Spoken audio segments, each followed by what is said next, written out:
بسم اللہ الرحمن الرحیم۔ السلام علیکم اسٹوڈنٹس، آج ہم کرنے جا رہے ہیں اپنی 9 کلاس اسلامیات کا ایک نیا چیپٹر نمبر 26 صوفیہ کرام رحمۃ اللہ علیہ، باب ششم ہدایت کے سرچشمے اور مشاہیر اسلام۔ ہم لوگوں نے باب ششم جو ہے وہ سٹارٹ کیا گیا ہوا ہے اور اس سے پہلے ہم لوگوں نے اس کے 5 جو سبق ہیں ڈیٹیل کے ساتھ ڈسکس کر لیے ہیں۔ آج ہم 6th پارٹ اور ایز پر مائی نمبرنگ یہ ہے ہمارے پاس چیپٹر نمبر 26 صوفیہ کرام رحمۃ اللہ علیہ، اور لاسٹ پہ ہمارے پاس صرف رہ جاتے ہیں 3 چیپٹرز۔ انشاءاللہ بہت جلد اپنا سلیبس کور کر لیں گے ہم لوگ۔ تو آج ہم لوگ ڈسکس کرنے جا رہے ہیں وہ ہے ہمارے پاس باب ششم ہدایت کے سرچشمے اور مشاہیر اسلام کا 6 پارٹ صوفیہ کرام رحمۃ اللہ علیہ، پیج نمبر 87 چیپٹر نمبر 26۔ تو ہمارا آ جاتا ہے نمبر 87 اور اس میں ہم لوگوں نے ڈسکس کرنے ہیں ابو القاسم کشیری، شیخ فرید الدین عطار، خواجہ نظام الدین دہلوی رحمۃ اللہ علیہ۔ تو یہ 3 ہم لوگوں نے ڈسکس کرنا ہے۔ اس سے پہلے ہم لوگوں نے صحابیات کو ڈسکس کیا تھا، حضرت ام کلثوم، حضرت ام عطیہ، اس طرح سے۔ اور اب ہمارے پاس آ جاتے ہیں صوفیہ کرام رحمۃ اللہ علیہ، پیج نمبر 87 پہ، اور سٹارٹ کرتے ہیں اپنے اسی طریقے کار کے مطابق ریڈ آؤٹ کریں گے، دیکھیں گے کیا چیز ہمارے پاس امپورٹنٹ ہے MCQs کے لیے اور شارٹ کوسچنس کے لیے، اور لاسٹ پہ ہم لوگ ڈسکس کریں گے اپنی ایکسرسائز۔ اس میں ہمارے پاس 3 چیزیں آئی تھیں، MCQ، شارٹ آنسرز اور لانگ آنسر، اور اس کے بھی لانگ آنسرز کو یاد کرنے کے لیے میں نے ہیڈنگس کریٹ کی ہیں تاکہ آپ لوگوں کو ہر صوفیہ کرام کے اوپر یاد کرنا آسان رہے اور کوئی چیز کسی صوفیہ کی دوسرے صوفیہ کے ساتھ مکس آؤٹ نہ ہو۔ انشاءاللہ لیکچر پڑھنے کے بعد، ریڈ آؤٹ کرنے کے بعد، پورا چیپٹر کرنے کے بعد میں آپ لوگوں کو بتاؤں گی کہ کس طرح سے آپ لوگوں نے ہیڈنگس کے ساتھ ان کے آنسرس کو اٹیمپٹ کرنا ہے، سیم اسی طرح جس طرح میں نے آپ کو پچھلے چیپٹر 25 کے جو لانگ آنسرس تھے اس پہ ہیڈنگس کریٹ کر کے بتایا کہ آپ لوگ کس طرح سے یاد کر سکتے ہیں تاکہ آپ لوگوں کی ایک چیز جو ہے وہ دوسری چیز کے ساتھ مکس آؤٹ نہ کرے اور پراپر وے میں آپ لوگوں کو آنسر لرن ہو جائے ایزی وے میں۔ اسی طرح صوفیہ کرام علیہ السلام کے اوپر بھی ہم لوگوں نے اسی طرح تیار کریں گے لانگ آنسرس کو تاکہ ہماری کوئی چیز کسی دوسری چیز کے ساتھ مکس نہ ہو۔ تو چلیں اسٹارٹ کرتے ہیں صوفیہ کرام علیہ السلام، اور سب سے پہلے جو ڈسکس کرنے جا رہے ہیں جن کو، وہ ہے ہمارے پاس حضرت ابو القاسم کشیری رحمۃ اللہ علیہ۔ آپ رحمۃ اللہ علیہ کا نام عبد الکریم تھا، تو یہ مارک کرتے جائیں، یہ امپورٹنٹ ہے۔ اپنے آباء و اجداد میں ایک بزرگ کشیر کی وجہ سے کشیری معروف ہوئے، تو یہ MCQs اور شارٹ دونوں کے لیے امپورٹنٹ ہے کہ کس وجہ سے کشیری مشہور ہوئے۔ آپ رحمۃ اللہ علیہ کی کنیت ابو القاسم ہے، یہ بھی امپورٹنٹ ہے۔ آپ کی پیدائش 986 عیسوی میں ایران کے علاقے میں نیشا پور کے قریب استوان نامی بستی میں ہوئی۔ یہ ان کی پیدائش کے بارے میں بتایا گیا، اس کو بھی آپ انڈرلائن کر لیں، یہ امپورٹنٹ ہے شارٹ اور MCQ دونوں کے لیے۔ آپ رحمۃ اللہ علیہ کا بچپن ہی میں آپ رحمۃ اللہ علیہ کے والد وفات پا گئے۔ امام کشیری نے دین و تصوف کی بنیاد تعلیم اپنے شیخ ابو علی دقاق رحمۃ اللہ علیہ سے حاصل کی۔ یہ پورا پیراگراف ہمارے پاس MCQs اور شارٹ کوسچنس کے لیے امپورٹنٹ ہے، یہ آپ ساتھ ساتھ انڈرلائن کر لیجئے۔ امام دقاق رحمۃ اللہ علیہ اخلاص و محبت کا پیکر تھے، یہی اخلاص امام کشیری کو آپ رحمۃ اللہ علیہ کی صحبت میں کھینچ لایا۔ التفسیر فی العلم تفسیر اور لطائف القرآن فی تفسیر القرآن، علم التفسیر میں آپ کی نمایاں کتب ہیں۔ اب یہ ان کی نمایاں کتب کے بارے میں بتا رہے ہیں، تو یہ ہمارے پاس 2 ان کی اہم کتب ہیں۔ علم التفسیر میں ان کی یہ نمایاں کتب ہیں، اسماء باری تعالیٰ پہ التخبیر فی العلم، التذکیر فی معانی اسم اللہ تعالیٰ، آپ کی معتبر کتاب ہے۔ تو آپ کی معتبر کتاب کا جو نام ہے وہ بھی انہوں نے بتا دیا ہے، جو اس بات کا منہ بولتا ثبوت ہے کہ قرون اولیٰ کے صوفیہ کرام علم دین اور اللہ تعالیٰ کے خوف سے لبریز قلوب و اذہان کے مالک تھے۔ پہلے ان کا سارا تعارف ہے، ان کے آباء و اجداد وغیرہ کا، ان کے والد کا، ان کے والدہ کا، اس کے بعد ان کی 2 اہم تفسیر ہیں اور ان کی اس تفسیر کا منہ بولتا ثبوت ہے۔ آپ رحمۃ اللہ علیہ نے 40 مصنوعات پر احادیث مبارکہ جمع کی، تو یہ بھی MCQs امپورٹنٹ آ گیا کہ کتنے موضوعات پر انہوں نے احادیث مبارکہ جمع کی، تو 40 موضوعات پر، جو معاشرتی اصلاح کے حوالے سے اپنا خاص مقام رکھتی ہیں۔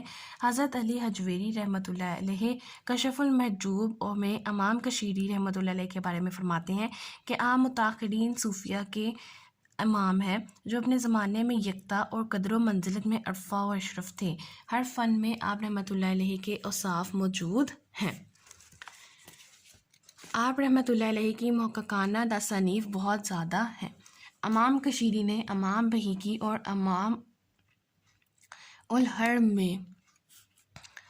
الحرمین جوینی سے بھی اقتصاب فیض کیا۔ آپ نے تصوف کے جو اصول اور صوفی کی جو خصلتیں بیان کی ہیں ان کا خلاصہ یہ ہے کہ تصوف صرف ذکر و اذکار کا نام ہی نہیں بلکہ انسانی فکر کی ایسی تبدیلی ہے جو انسان کے اوصاف و اخلاق میں ایسا انقلاب لے آئے انسان اچھے اخلاق کا بہتر نمونہ بن جائے اور انسان ظاہر اور باطن میں پاک صاف ہو جائے، اور یہ طہارت انسان کی فکر کو خالص کر دے، انسان خشیت الہی کا مرکب بن جائے تاکہ اللہ تعالیٰ کی نافرمانی نہ کرے، اور منفی خیالات اور جذبات جیسے انتقام، بخل اور حرص اور لالچ انسان کے اندر سے نکل جائے۔ یہ انہوں نے ایکسپلین کیا ہے، یہاں پہ انہوں نے ایکسپلین کیا ہے سارا اس چیزوں کا خلاصہ کہ صرف ذکر اور اذکار کا نام ہی جو ہے وہ عبادت نہیں ہوتا بلکہ انسانی فکر بھی ہے، انسانی فکر بھی اسے تبدیلی کا نام ہے کہ اخلاق و اوصاف میں ایسا انقلاب آیا جائے کہ انسان اچھے اخلاق کا نمونہ بن جائے۔ تو یہ انہوں کی اس کتاب سے جو انہوں نے فیض حاصل کیا یہ اس چیزوں کو ایکسپلین کیا ہے۔ تصوف میں حضرت امام کشیری رحمۃ اللہ علیہ کی تصنیف رسالہ کشیریہ میں ایک ایسا مختصر اور جامع رسالہ ہے جس میں تصوف کے تمام پہلوؤں کو زیر بحث لایا گیا ہے، جس کی ابتدا میں تصوف کے عقائد بیان کیے گئے ہیں، اس کے بعد 83 صوفیہ کرام کے حالات قلم بند کیے گئے ہیں۔ رسالہ کشیرہ کے پوچھا جا سکتا ہے، ہمارے پاس امپورٹنٹ ہے شارٹ کے لیے بھی اور ایم سی کیوز کے لیے بھی، اس طرح سے کہ ان کا تصوف میں کی جو اہم تصنیف ہے اور ان کا جامع رسالہ ہے وہ کون سا رسالہ ہے کشیرہ، اور اس میں انہوں نے کیا کیا چیزوں کو ایکسپلین کیا ہے، تصوف کے تمام پہلوؤں کو زیر بحث لائے ہیں، اور اس میں تصوف کے عقائد انہوں نے بیان کیے اور پھر صوفیہ کرام کے 83 صوفیہ کرام کے حالات کو قلم بند کیا ہے۔ آگے ان کی وفات ایکسپلین کریں ہیں۔ امام کشیری کی وفات 1072 عیسوی میں نیشا پور میں ہوئی۔ آپ رحمۃ اللہ علیہ آپ کے مرشد ابو علی دقاق رحمۃ اللہ علیہ کے پہلو میں دفن کیا گیا۔ تو یہ پہلے صوفیہ کرام ہے حضرت ابو القاسم کشیری جو ہم لوگوں نے ڈسکس کیے، اور اس میں ان کا تعارف، ان کی اہم کتاب علم و تفسیر، پھر انہوں نے کتنے احادیث مبارکہ کے موضوعات جمع کیے، 40 موضوعات انہوں نے جمع کیے، پھر ان کے تو کچھ تصوف کے اصول کے صرف ذکر و اذکار ہی نام نہیں ہوتا زندگی گزارنے کا بلکہ انسانی فکر کی تبدیلی بھی آپ کی بہت امپورٹنٹ ہوتی ہے، اور پھر خشیت الہی کا مرکب انہوں نے بنانے کا بتایا، پھر انہوں نے رسالہ کشیرہ میں جو چیزیں ایکسپلین کی ان چیزوں کو ایکسپلین کیا ہم لوگوں نے اس ٹاپک کے اندر، اور لاسٹ میں ہم لوگوں نے پھر ان کی وفات کے اوپر دیکھا کہ وفات کب ہوئی اور کہاں پہ ہوئی۔ نیشا پور میں ان کا انتقال ہوا اور ان کے مرشد ابو علی دقاق کے احاطے میں ان کو دفن کیا گیا۔ تو مجھے امید ہے اسٹوڈنٹس آپ لوگوں کو یہ سمجھ آیا ہوگا۔ آگے چلتے ہیں، آگے ہمارے پاس آ جاتے ہیں حضرت شیخ فرید الدین عطار رحمۃ اللہ علیہ۔ آپ ایران کے شہر نیشا پور میں پیدا ہوئے، یہ بھی یہاں سے امپورٹنٹ ہمارے پاس ایم سی کیو سے شارٹ آ رہے ہیں، ان کو انڈر لائن کرنی چاہیے۔ آپ کا نام ابو حمید تھا لیکن کلمی نام فرید الدین سے مشہور ہوئے۔ عطار کا لقب آپ کے پیشے کی وجہ سے مشہور ہوا۔ آپ رحمۃ اللہ علیہ خوشبو اور ادویہ سازی کے ماہر تھے۔ تو یہ بھی امپورٹنٹ ایم سی کیو ہے کہ حضرت شیخ فرید الدین کن چیزوں کے ماہر تھے؟ خوشبو اور ادویہ سازی۔ آپ رحمۃ اللہ علیہ کے مطلب سے سینکڑوں لوگ روزانہ دعا لے کر جاتے تھے۔ آپ رحمۃ اللہ علیہ کے اساتذہ میں مجدد الدین بغدادی کا نام سر فہرست ہے۔ تو یہ بھی امپورٹنٹ ہے کہ اساتذہ میں سب سے اہم استاد ان کے کون تھے؟ تو مجدد الدین بغدادی۔ آپ رحمۃ اللہ علیہ نے مختلف علوم و فنون خصوصاً اب کون سا انہوں نے علم سیکھا تھا؟ علم الکلام، فلسفہ، قرآن و حدیث، فقہ، طب اور خصوصاً ادب میں مہارت حاصل کی۔ آپ رحمۃ اللہ علیہ فارسی کے مشہور شاعر تھے۔ یہ بھی امپورٹنٹ آ جاتا ہے کہ فارسی کے مشہور شاعر کون تھے؟ حضرت شیخ فرید الدین عطار۔ اس طرح سے یہ پوچھا جا سکتا ہے کہ حضرت شیخ فرید الدین عطار کس زبان کے جو مشہور شاعر تھے؟ تو فارسی کے۔ آپ رحمۃ اللہ علیہ کے اشعار سے بخوبی اندازہ ہوتا ہے کہ آپ نے دنیا کے مختلف ممالک خصوصاً مصر، دمشق، مکہ، ترکستان اور ہندوستان کی سیر و سیاحت کی۔ اور انہوں نے کن کن ملکوں کی سیر و سیاحت کی؟ مصر، دمشق، مکہ، ترکستان اور ہندوستان۔ تو یہ ہمارے پاس ساری چیزیں ابھی تک امپورٹنٹ آ رہی ہیں اس میں۔ تذکرۃ الاولیاء، پنامہ، منطق الطیر آپ کی مشہور اصلاحی کتب ہیں۔ اب آپ کی اصلاحی کتب کون سی ہیں؟ تذکرۃ الاولیاء، پنامہ اور منطق الطیر، جن کا موضوعات حالات اولیاء، نصیحت اور تصوف ہے، اور ان کے موضوعات بھی بتا دیے ہیں۔ حالات اولیاء، تذکرۃ الاولیاء میں حالات الاولیاء، پرنامہ میں نصیحتیں ہیں، اور منطق الطیر میں تصوف ایکسپلین کیا ہوا ہے۔ مشہور زمانہ صوفی بزرگ مولانا جلال الدین رومی رحمۃ اللہ علیہ نے بھی شیخ فرید الدین عطار سے فیض حاصل کیا، اور مولانا روم کی شاعری کا منبع و ماخذ شیخ سے اکتساب فیض ہی ہے۔ آپ کی مایہ ناز تصنیف تذکرۃ الاولیاء میں تقریباً 96 اولیاء کرام کا حالات بیان کیے گئے. اب دیکھیں پچھلے ہم لوگوں نے پڑھا ابو القاسم، تو انہوں نے 83 صوفیاء کرام کے حالات قلم بند کیے.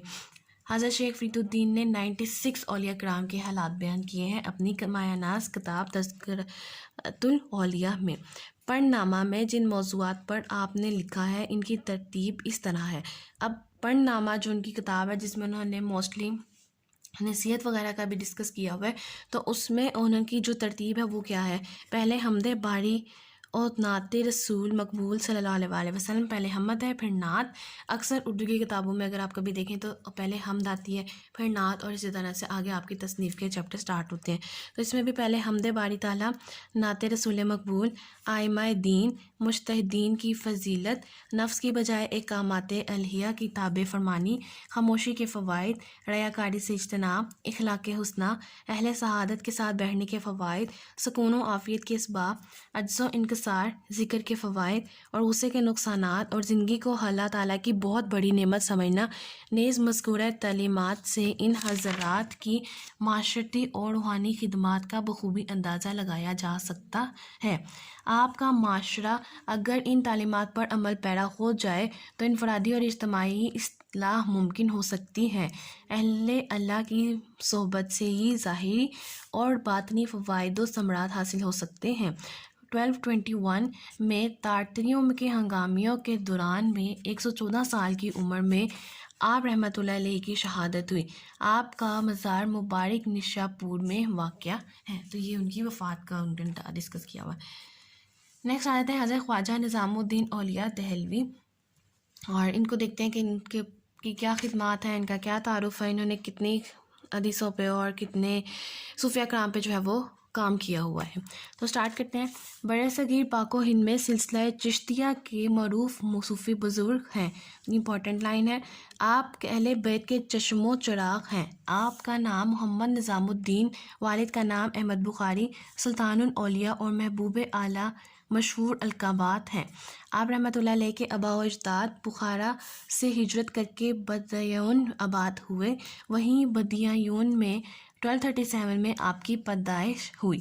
یہ ساری چیزیں امپورٹنٹ ہیں، اسے انڈرلائن کرتے جانا ہے. 5 برس کی عمر میں آپ کے والد کا وصال ہوا. آپ رحمۃ اللہ علیہ کے والد بدیون کے قاضی تھے.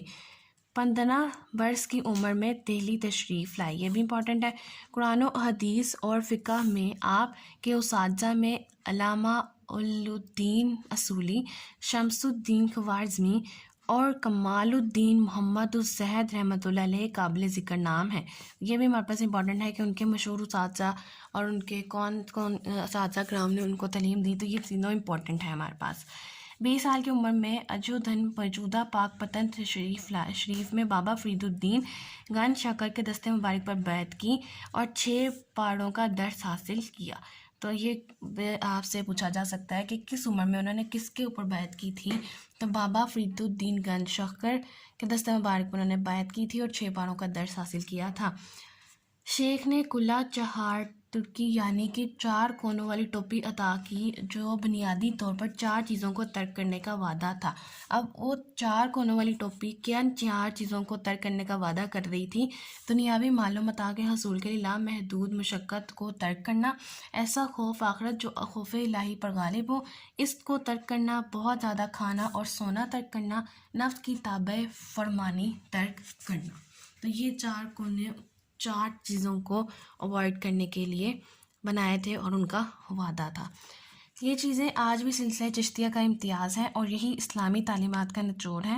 آپ اپنے شیخ کے حکم پر دلی تشریف لائے اور خلق خدا کی خدمت کا سلسلہ شروع کیا. آپ کا مزار مبارک دلی میں ہی ہے.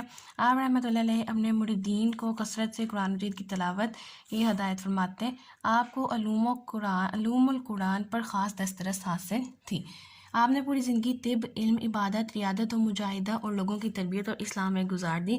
آپ متقی، پرہیزگار، صاحب سخاوت و اثار، دل جوئی کرنے والے، عفو و درگزر سے کام لینے والے، حلیم و بردبار اور حسن سلوک کے پیکر تھے. جس کی ایک مثال یہ ہے کہ آپ ایک شخص رحمۃ اللہ علیہ کا سخت مخالف تھا. آپ کو برا بلا کہتا رہتا، لیکن اس کے فوت ہو جانے پر آپ رحمۃ اللہ علیہ اس کے جنازے میں تشریف لے گئے اور دعا کی کہ اللہ اس شخص نے جو کچھ بھی مجھ سے کہا، یہ میرے ساتھ کیا ہے، میں اس کو معاف کرتا ہوں. آپ رحمۃ اللہ علیہ کے ملفوظات، آگے انہوں نے ملفوظات کو ڈسکس کیا ہے کہ آپ کے ملفوظات سے تزکیہ نفس اور روحانی اثار واضح ہے۔ آپ فرماتے ہیں کہ جو کچھ ملے تو جمع نہ کرو، نہ ملے تو فکر نہ کرو، امید رکھو کہ اللہ تعالیٰ ضرور عطا فرمائے گا۔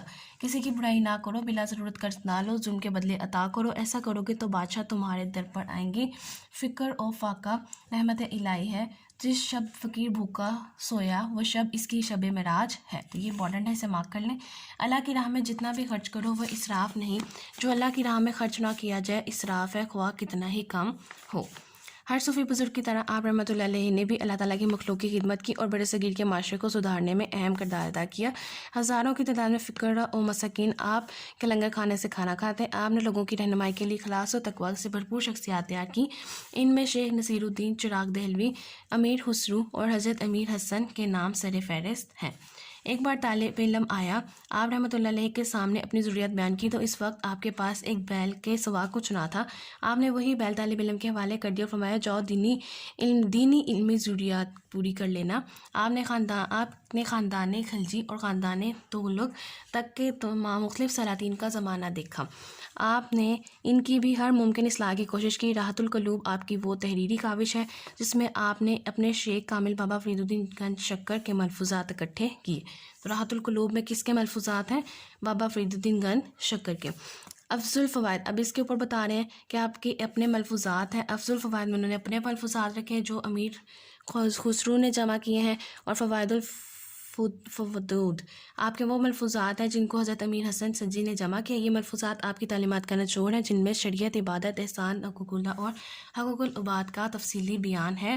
اور 1324 میں آپ نے وفات پائی۔ لاسٹ میں اس سبق سے ہمارے پاس کیا سبق ہمیں ملتا ہے کہ صوفیہ کرام کی تعلیمات پر عمل کیا جائے تو معاشرے سے نفرتوں اور کدورتوں کا خاتمہ کر کے معاشرے کو امن و سلامتی کا گہوارہ بنایا جا سکتا ہے۔ تو اسٹوڈنٹس یہ تھا ہمارے پاس چیپٹر نمبر 26 صوفیہ کرام، اس میں 3 صوفیہ کرام کو ہم لوگوں نے ڈسکس کیا۔ انشاءاللہ اپنی نیکسٹ ویڈیو میں اس کے ایکسرسائز ڈیٹیل سے لانگ کوسچنز اور شارٹ کوسچنز کو ڈسکس کریں گے۔ اور آج کا لیکچر جو تھا ہمارے پاس صرف یہیں تک کا تھا۔ مجھے امید ہے کہ آپ کو لیکچر سمجھ آیا ہوگا۔ ان کے کوئی کوسچن ہے، کوئی کوئری ہے، یا کوئی چیز جو آپ کی کلیئر نہیں ہے تو آپ مجھ سے پوچھ سکتے ہیں۔ اور لاسٹ میں میری آپ سب سے صرف ریکویسٹ ہے، کائنڈلی پلیز چینل کو سبسکرائب کیجیے، ویڈیو کو لائک کیجیے اور اپنے فرینڈس کے ساتھ ضرور شیئر کیجیے۔ Thank you.